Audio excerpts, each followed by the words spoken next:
Hello, everybody. I am Rachel Wilson. I am a COTA by trade. Many years ago, I got my occupational therapy assistant certification and worked for many, many years in rehab and hospital and acute care. I worked all over the place. I did some home health as well. And then a few years ago, about 5 years ago, we'll be 6 in August, I'm very excited to say, I shift gears and went into assistive technology.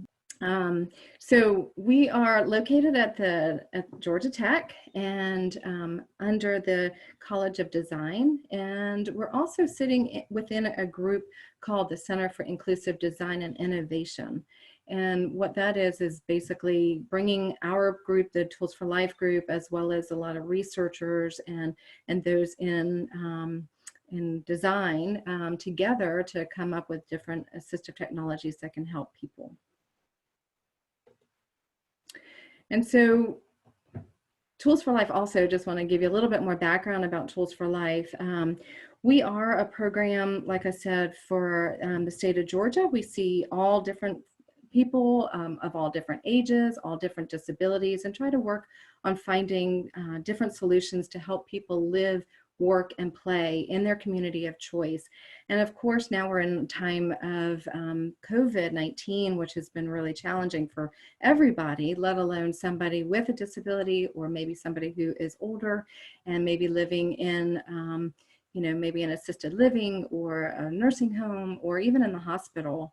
And so what we wanted to do as a team was come up with some resources to help people in these situations, especially during this time, to be able to have what they need, maybe empower them and educate them to have as much knowledge and information as they can. And so we created a webinar based as well as a resource guide. And what we wanted to do is make sure this information was accessible and available to everybody. And so I'm going to show you some of those resources that you can access from our website, which you can see the website is right there. Another quick way to get to our website is gatfl.org as a quick way to also get to our website. And the website looks like this. It has all different kinds of information, and especially for the COVID-19, up in the top right corner, you'll see information, especially for people with disabilities, but really and truly it's for anybody and everybody. There's a whole laundry list of solutions. Kids are trying to, do their schoolwork, as well as families trying to manage and entertain and keep, everybody happy and mentally also engaged with what's going on. And so it does have a lot of suggestions, recommendations, and resources on that site. And so right here where the red arrow is, you can quickly click to access that information. Now, when we started this, what is it, 7-8 weeks ago, we only had a couple of resources, and now it's grown so much that there's an abundance of information, and it can be overwhelming.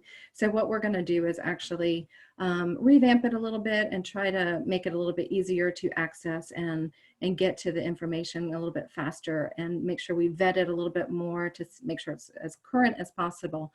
But it does have, like I said, a lot of resources available to anybody, really. I wanted to talk a little bit more about our program.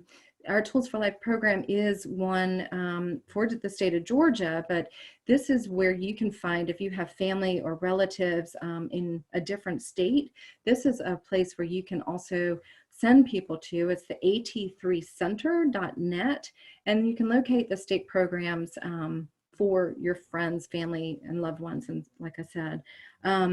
The assistive technology programs provide opportunities for learning, for demonstrating how different technologies, and that could be low tech, it could be high tech, it could be something as simple as something to help hold a device for somebody who might have arthritis, or maybe somebody who has low vision or hearing challenges. It could be an adapted type telephone, or maybe the popular Alexa or the Google Home are ways that, somebody might be able to have access to their environment and control their environment, maybe turn on their lights or open doors, literally. And so, again, it could be assistive technology across the board, from low tech to high tech. And we give that opportunity to demonstrate, to inform people. We do some trainings, and we also have the opportunity to do loans from our loaning library. Currently, that is on hold until things kind of settle down a little bit with this virus. But it is something that we're looking forward to being able to share the opportunity for people to actually try out the devices before they actually buy the devices again.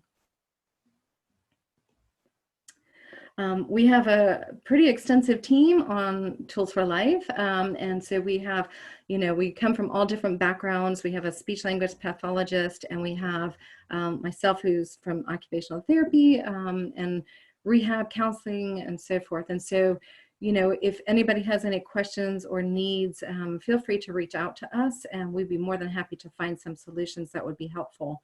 Another thing that we do is we do have somebody on our staff that is the AT acquisition manager, who's Danny Housley, and he provides opportunities to find the resources and ways to fund the technology. So for somebody who might need a device that's a little bit pricier, he will try to help somebody find the resources available to make that an easier transition and be helpful. And here is some more information about how to connect with us. We do have a social media page as well as our website, so that you can stay up to date on when we have our webinars, as well as some of our other activities that we are doing in the communities. Currently, we have something called the Wired Wednesday, and it's called Wired Wednesday AT Bits and Bytes. It's really exciting. We're working with another AT program, which is based out of Washington. And this is about a 30-minute introduction, as well as a demonstration of a different kind of assistive technology. And then at the end of it, after the 30 minutes, there's a question and answer, which is really cool, to give people opportunity to try and see what something's about and then ask questions about it. And the topics keep changing. So if there's anything that you're interested in, we're happy to address some of those. Also on our website, you can check out the different webinars that we have archived.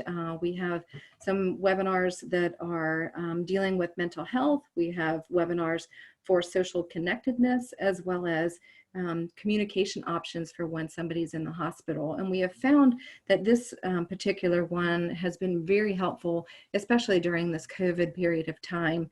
What is somebody to do if they're going to be on an event? How will that person be able to communicate? And so having that knowledge and information really can empower, as well as provide information to better be prepared for those kinds of situations. So please reach out anytime. Let us know if there's anything we can do to help. We are working off-site, but available through email, through telephone, and we'd be happy to work with you and try to help find solutions for your needs. Be safe, and thanks for checking us out.